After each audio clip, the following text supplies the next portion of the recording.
Assalamualaikum warahmatullahi wabarakatuh.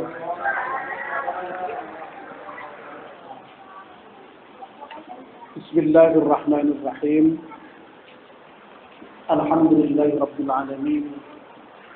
Wassalatu wassalamu ala asyrafil mursalin sayyidina wa maulana Muhammadin wa ala alihi wa sahbihi ajma'in. Amma ba'd. Ibu-ibu, bapak-bapak, jamaah pengajian menjelang buka masyarakat takwa yang dimuliakan Allah.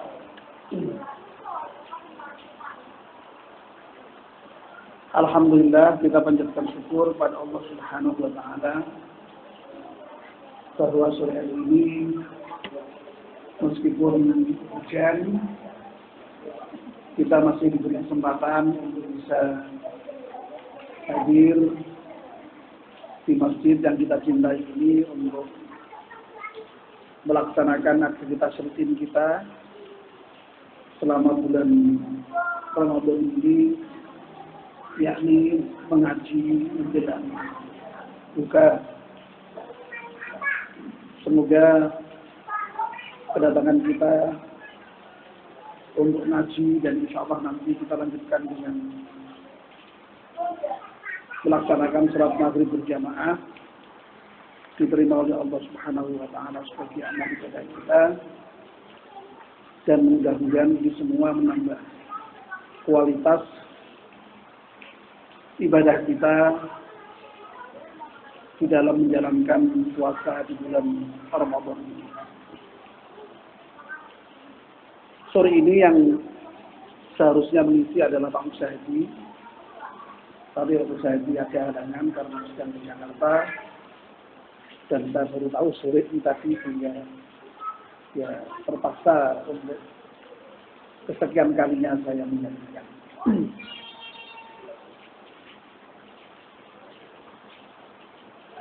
Baik, saya akan melanjutkan kajian kita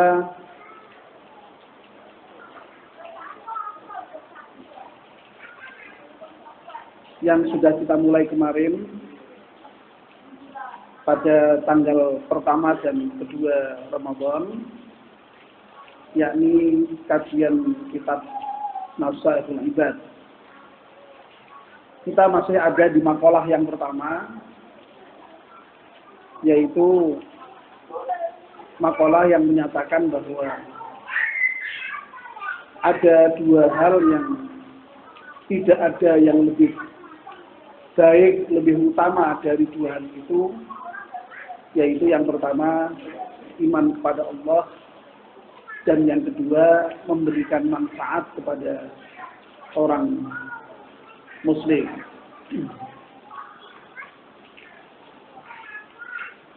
Kemarin sudah kita jelaskan panjang lebar, dan kita masih meneruskan penjelasan mengenai memberikan manfaat bagi orang lain. Dalam penjelasan yang terakhir kemarin, dalam salah satu hadis Rasulullah Sallallahu Alaihi Wasallam disebutkan, barang siapa yang pada pagi harinya ada niat, ada rencana untuk menolong saudaranya yang sedang dizalimi, atau niat atau punya rencana untuk memenuhi hajat saudaranya, maka Allah akan memberikan balasan kepada orang yang baru niat saja itu seperti pahalanya orang yang haji mabrur. Kita lanjutkan. Wa qala sallallahu alaihi wasallam, ahabbul ibadi ila Allah taala anfa'un nasi linnas.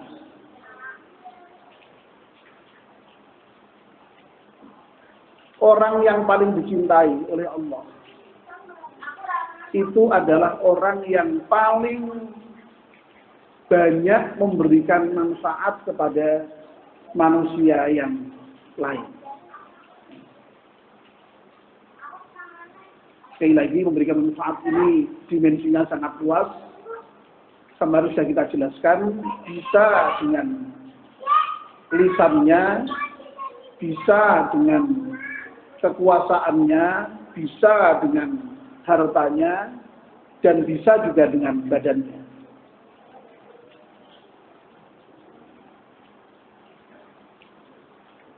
Lalu wa afdhalul a'mali, dan seutama-utama amal atau sebaik-baik amal adalah idkhalus sururi ala qalbil mu'min, yaitu kalau arti letternya memasukkan, idkhal itu memasukkan kebahagiaan, kesenangan, as-surur terhadap hati orang mukmin.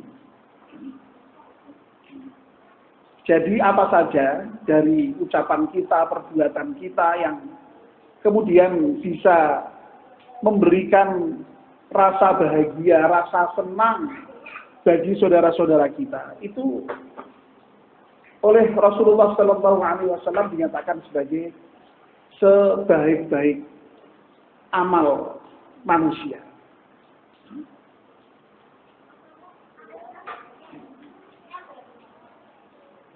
Nuwun sewu, bahkan dalam hal memberikan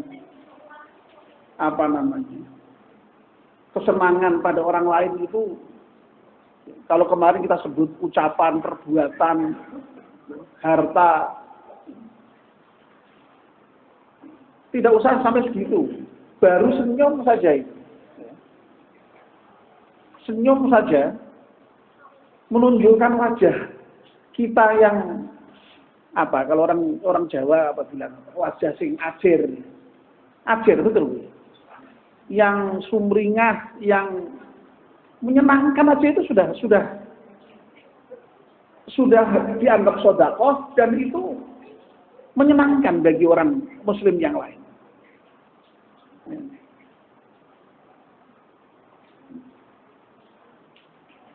Jadi wajah yang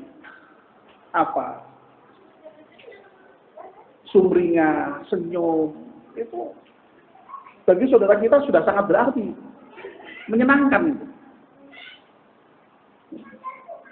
Itulah sebabnya ya, monggo ya, kita tuh banyak tersenyum gitu ya, banyak menunjukkan wajah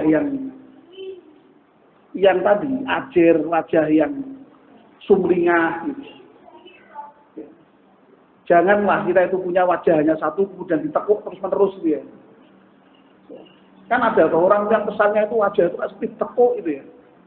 Sehingga untuk senyum itu susahnya bukan main. Nah ini sampai begitu Rasulullah mengajarkan. Ya.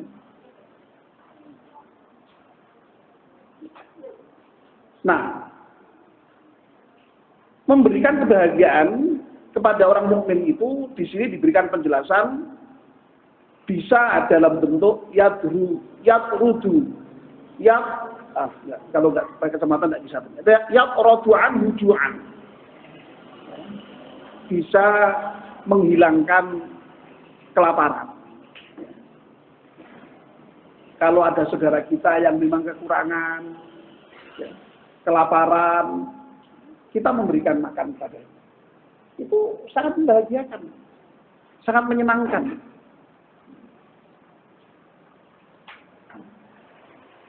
Kalau dalam surat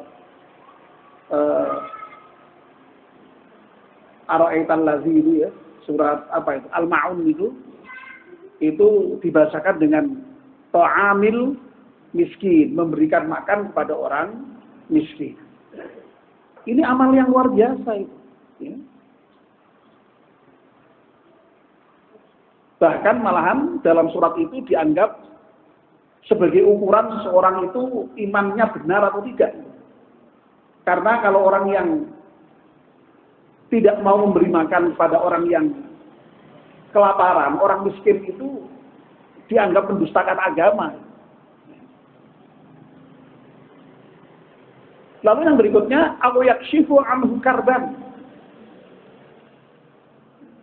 atau menghilangkan karban itu apa ya? Kesusahan, kesumpekan, ya, kerepotan, ya, dalam hidup saudara kita sesama muslim. Atau bahkan siapa saja yang membutuhkan. Sebab kalau yang tadi itu memang eksplisit ada an-naf'ulil muslim, tapi dalam hadis yang berikutnya itu an-naf'un nasi linnas, untuk semua manusia. Ya kalau kita gabungkan ya sebenarnya siapa saja yang membutuhkan makan itu hendaknya kita berikan bagi mereka, lebih-lebih saudara kita itu saudara yang seagama. Bukan berarti kalau yang tidak seagama kemudian lapar dibiarkan, enggak. Kalau ada bencana, kita tidak pernah mikir itu apakah muslim atau tidak. Kalau menderita ya kita bantu. Kalau ada orang kecelakaan di jalan itu ya jangan ditanya agamanya apa, nak agamanya Islam, dibantu nak orang ya ben mati pisan kapopo. Tidak begitu. Ya tolong, karena itu sudah jelas membutuhkan. Jadi menghilangkan kerepotan, kesumpekan, kesusahan. Ini termasuk afdhul amal.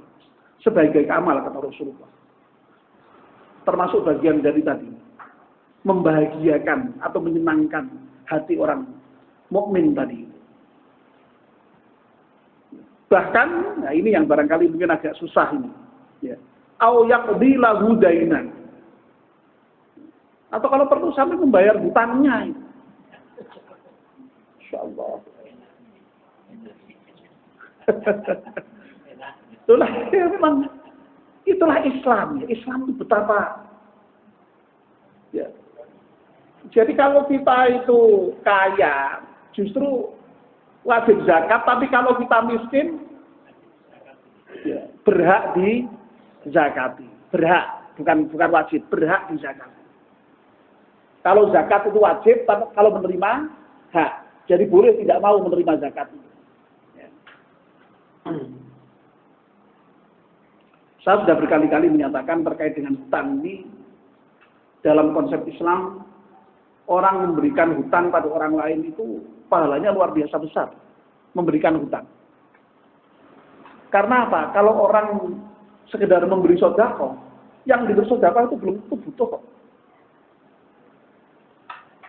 Tapi kalau orang sudah hutang, ya, itu dia butuh. Ya. Dan dengan hutang itu berarti dia tidak minta-minta. Berarti dia masih ada unsur mau berusaha untuk suatu ketika membayar. Makanya itulah pahala memberikan hutang itu lebih besar sebenarnya nilainya ketimbang bersedekah malah. Karena orang yang hutang itu butuh. Nah ini yang kadang-kadang luput dari perhatian kita. Ya, dikiranya ngutangi uang di rak ono ganjarane pikirannya. Uang kok dibelekke kok. Sedekah kan ora dibelekke, enggak. Ya. Tapi dalam Al-Qur'an diingatkan ya, terkait dengan orang yang hutang itu fanadhiratun ila maisarah. Tunggu sampai orang yang berhutang itu maisarah itu ya memang waktunya sudah longgar. Ya. Sudah longgar, sudah betul-betul memang ada untuk membayar. Tunggu itu. Ya. Meskipun sudah jauh tempo, kalau belum maisarah, belum longgar, kita sebagai orang yang dihutangi itu nak menurut anjuran Al-Quran itu suruh memberikan waktu lagi. Betul Pak. Berikutnya wa antasaddaqu khairul lakum. Kalau kamu mensedekahkan itu lebih baik. Masya Allah. Itu ajaran Al-Quran. Ya.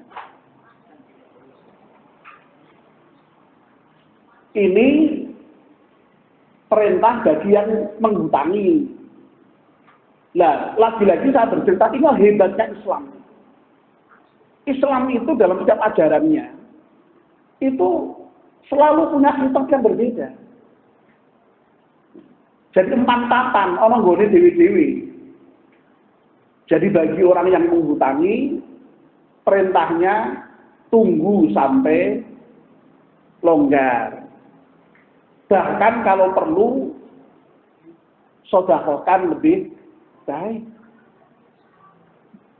Tapi kalau bagi yang berhutang, perintahnya apa? Segera bayar, segera bayar, segera bayar. Ini hebatnya apa namanya? Islam itu di situ.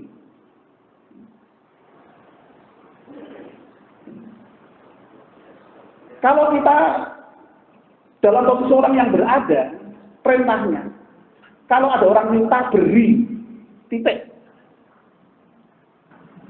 Tidak ada catatan memberi itu yang diberi harus begini, tidak ada. Ada orang minta beri. Tapi bagi orang yang tidak punya itu, perintahnya apa? Berusahalah kamu. Jangan sekali-kali minta. Begitu indahnya ajaran Islam. Jadi punya khitab sendiri. Ya. Nah ini ya. Jadi Masya Allah ini termasuk membebaskan orang dari hutang itu bagian dari amal yang paling utama. Makanya dalam Islam itu termasuk orang yang berhak menerima zakat adalah para gharim, orang yang memiliki hutang. Ya. Tapi dengan catatan hutangnya itu ya hutang yang wajar, hutang yang dalam apa namanya kebutuhan yang memang ya sewajarnya juga ya untuk kemanusiaan ya, bukan hutang karena kalah judi. Ya. Hutang misalnya kan orang bisa saja keluarganya sakit, harus membayar biaya rumah sakit, atau untuk sekolah anak yang memang harus sekolah, atau untuk bahkan sangat mungkin untuk kebutuhan sehari-hari. Untuk makan saja memang butuh hutang, ada orang yang seperti ini. Nah yang seperti ini yang memang perlu dibantu. Ya. Dan kalau kita membantu seperti itu oleh Rasulullah tadi dianggap sebagai amal yang terbaik ya, dan itu termasuk bagian dari idkhalus surur ala qalbil mukmin, memasukkan atau memberikan kebahagiaan bagi orang-orang mukmin. Baik, kita lanjutkan. Ini lanjutan dari makalah yang pertama yang kemarin sudah kita bicarakan. Wa khaslatani la syai'a akhbathu minhuma asyirku billah wa dhurru bil muslim. Jadi kalau kemarin sudah kita sampaikan ada dua perkara yang tidak ada yang lebih utama dari iman kepada Allah dan memberikan manfaat kepada orang muslim. Nah, sebaliknya ada dua perkara yang tidak ada yang lebih buruk dari dua perkara ini atau dari dua hal ini. Apa itu? Asyirku billah, yaitu mensekutukan Allah, dan wabburru bil muslim, atau memberi madarat ya, berbuat aniaya terhadap orang muslim ya. Kebalikan yang tadi. Kenapa syirik itu merupakan sejahat-jahat atau sejelek-jelek perbuatan atau sejelek-jelek hal atau sejelek-jelek perkara? Ya, karena syirik itu sama dengan menzalimi Allah. Menzalimi orang saja itu sudah dosa, menzalimi diri ya dosa, ini menzalimi Allah. Zalim itu apa? Zalim itu kan menempatkan sesuatu bukan pada tempatnya, itu zalim. Nah, kenapa kok syirik disebut zalim? Iya. Bahkan dalam Al-Quran tidak hanya zalim. Zulmun kabir, kezaliman yang amat besar, itu syirik. Ya karena Allah yang seharusnya ditauhidkan, diesakan, ini Allah disekutukan. Allah itu semula harus disembah, diibadahi sendirian, tapi ini diduakan. Dan Allah itu hal yang paling tidak suka, ya, itu adalah ketika diduakan. Jadi hal yang paling tidak disukai Allah itu adalah ketika diduakan itu. Lah rupa-rupanya memang tidak hanya Allah yang nggak sering diduakan itu. Ya. Ya Allah, ternyata ya kita ini ya juga nggak senang ternyata diduakan. Ya. Meskipun boleh aja nggak senang ya Bu ya, betul Bu ya. Ya. Dulu tapi tidak tahu kalau sekarang. Pernah saya ngaji di hadapan ibu-ibu itu. Ya, poligami itu kan boleh kalau dalam ajaran Islam ya. Tapi ibu, boleh enggak Bu, bapak poligami Bu? Enggak boleh.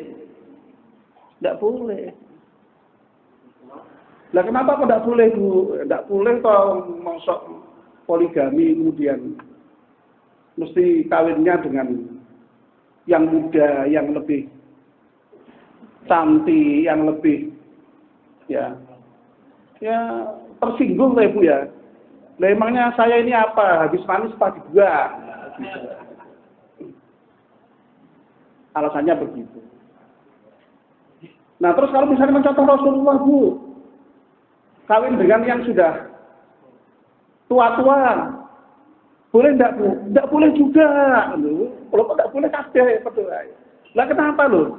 Lah nek kawin yang tua alasannya apa lho? Lah emangnya aku kurangnya apa?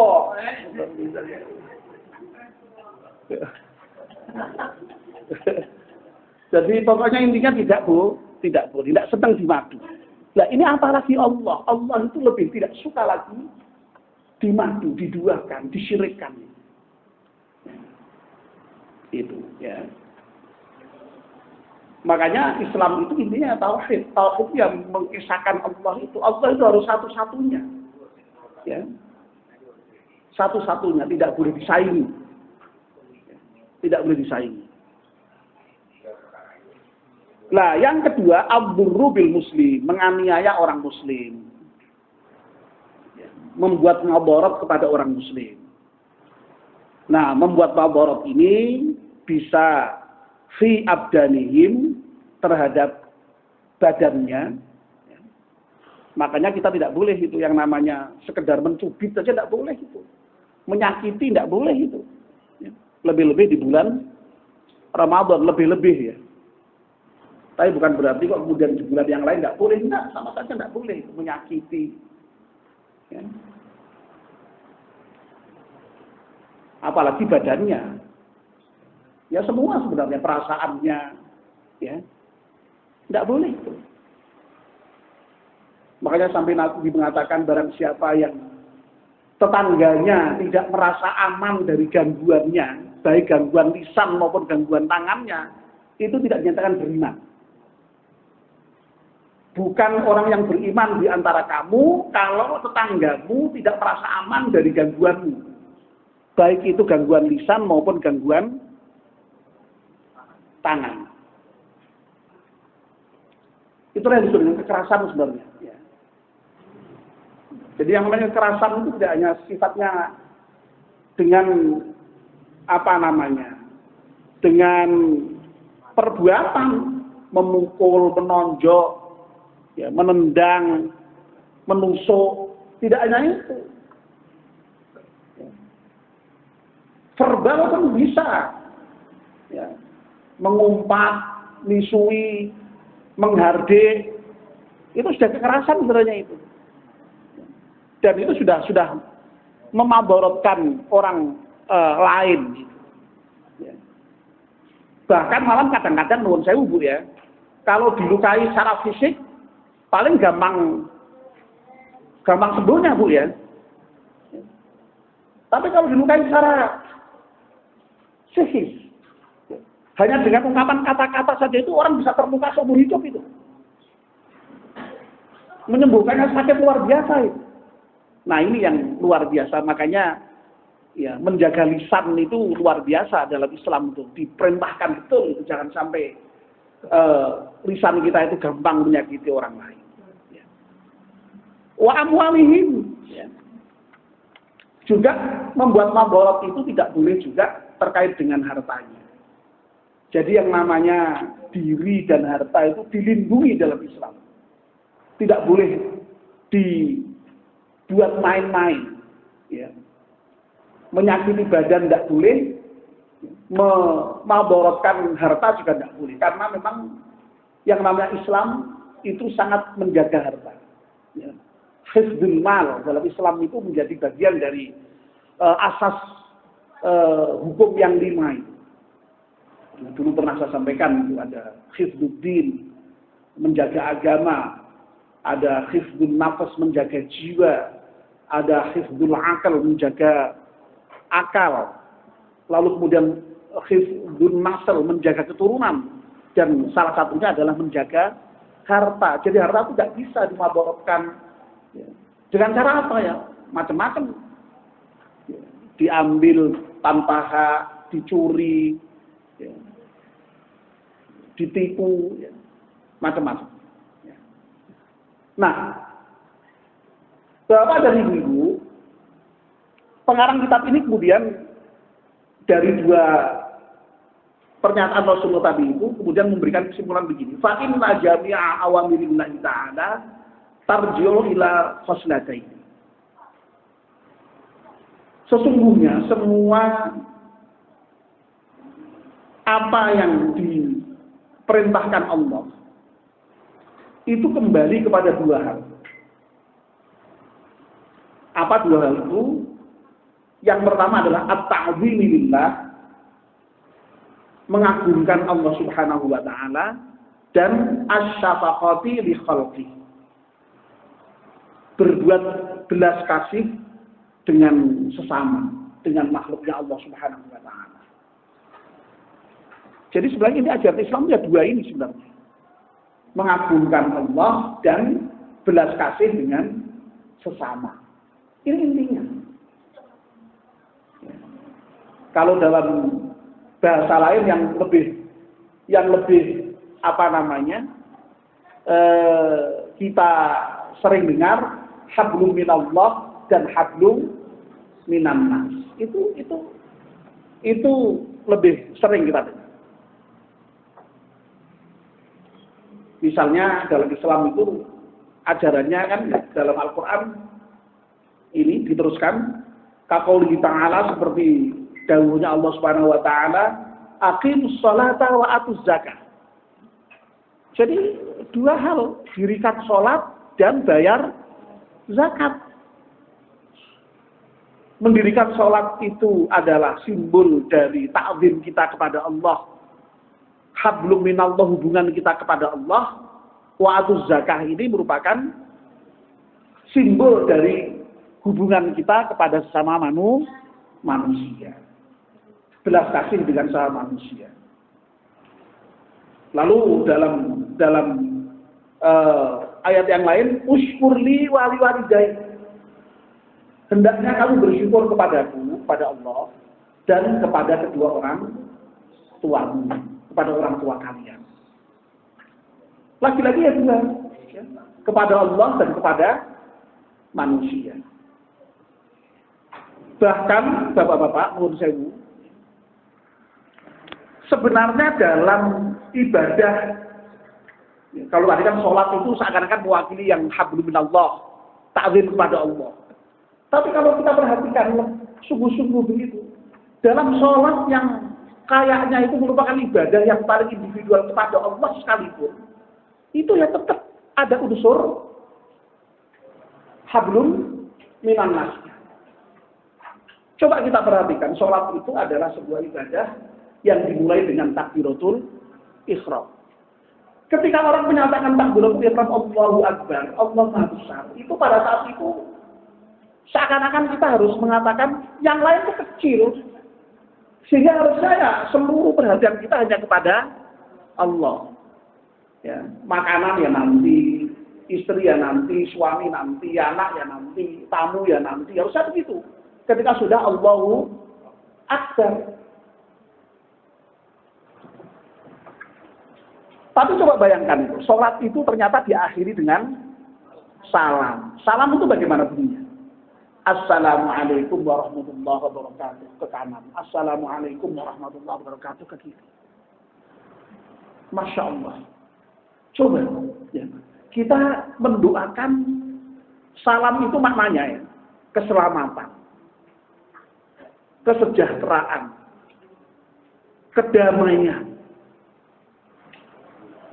Jadi kalau kita mengucapkan salam ke kanan ke kiri, itu sama saja dengan kita seperti menyatakan akan menjamin keselamatan saudara-saudara kita yang ada di kanan kiri kita. Jadi salam itu jangan dimaknai secara verbal, sekedar assalamualaikum selesai, enggak. Dalam salam itu ada janji kita memberikan jaminan keselamatan kepada orang-orang yang ada di kanan kiri kita. Jaminan kesejahteraan orang-orang yang ada di kanan kiri kita. Jaminan kedamaian orang-orang yang ada di kanan kiri kita. Jangan kok saben hari salam berkali-kali tapi dalam hidup ada orang menderita tenang saja. Ya. Tidak menjaga kedamaian, bahkan menciptakan keonaran. Ya sebenarnya kontradiktif dengan salam yang diucapkan itu. Makanya sampai Rasulullah menyatakan tidak dianggap sebagai orang yang beriman kalau ada tadi lagi-lagi kanan kirinya sampai tidak bisa makan, kelaparan. Masya Allah. Tidak dianggap beriman. Saya begitu Rasulullah. Tegas. Karena tadi kita sudah salam itu menjamin kesejahteraan. Jadi dengan mengucapkan salam, afsus salam, Islam mengajarkan supaya menebarkan salam itu kita menebarkan kesejahteraan. Menebarkan keselamatan. Seakan-akan Islam mengajarkan, aku ini selamat, ya harus selamat diri. Kan kamu kudu selamat. Kudu buat juga keselamatan. Kira-kira begitu Islam itu. Enak kowe iki sejahtera, iso mangan kenyang. Iki aja mung pikir aku dhewe sing penting kowe iso mangan. Kenyang dah. Saudara-saudara sudah melihat kamu sejahterakan juga. Kira-kira begitu. Dengan mengucap salam. Jadi inilah ya Bapak dan Ibu, dalam sholat yang merupakan ibadah yang paling individual, hubungan kita dengan Allah tadi yang dimulai takbiratul ihram saja itu diakhiri dengan salam. Nah kalau zakat jelas itu orang sudah betul-betul memang kita share dengan orang lain, berbagi dengan orang lain. Puasa, lagi-lagi juga. Puasa ini kan ibadah kita kepada Allah. Secara pribadi orang lain tidak tahu. Tapi coba di akhir puasa apa yang diperintahkan? Ibu-ibu apa di akhir puasa kita diperintahkan apa? Membayar zakat fitrah. Itu tidak bisa dipisahkan rangkaian puasa. Ya. Haji juga kita mengeluarkan untuk kurban. Ibadah haji kaitannya dengan kurban juga. Nah inilah Islam. Islam betapa memang sekali lagi intinya dua hal tadi. Ya. Dan seluruh ajaran dalam Islam itu bisa kita kembalikan pada dua hal, yaitu at-ta'zimu lillah wa syafaqati li khalqi. Atau hablum minallah dan hablum minan nas. Nah mudah-mudahan kita semua bisa mengamalkan ajaran Islam yang simpel yang hanya dua itu saja. Jadi ajaran Islam tidak banyak, hanya dua saja.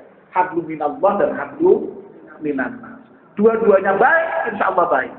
Tapi kalau salah satunya tidak baik, ya tidak baik, tidak lengkap berarti kehidupan kita di hadapan Allah Subhanahu wa Ta'ala. Makanya itulah yang sering kemudian kita sebut dengan ada kesolehan individual dan ada kesolehan sosial. Bismillahirrahmanirrahim. Allahumma laka suntu wa bika amantu wa ala rizkika aftartu